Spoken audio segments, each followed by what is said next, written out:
The mRNA vaccine is one of the ways that we are protecting ourselves against the COVID-19 pandemic. But what is it and how does it work?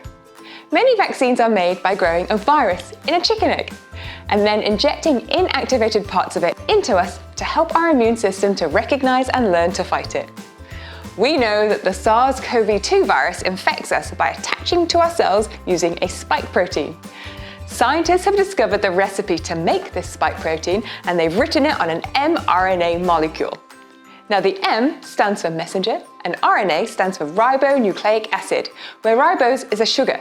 So basically, this is a sweet message for our cells. Because they're really delicate, the mRNA molecules are protected in a tiny fat coat, also known as a nanolipid particle, to keep them safe on their journey. Once injected, ribosomes in our cells read the recipe and start to make a spike protein of their own, using their ingredients. Just like in the spy movies, the mRNA molecules are programmed to self-destruct not long after their recipe has been seen, preventing our cells from making any more spike protein.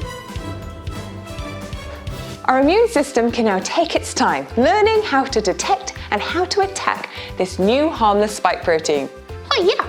Hi-ya! As with any training regime, the more training you do, the better you perform, which is why 2 shots are needed. The first shot is basic training for your immune cells. Pew, pew, pew, pew, pew. However, the second shot gives your pre-trained immune system a chance to hone in on its skills and graduate as a black belt ninja. Now, if the SARS-CoV-2 virus comes in wearing a coat of spike proteins, even though our immune system has never seen this baddie before, our highly trained elite ninjas are ready to hi-ya! And the virus is destroyed before it can make us sick.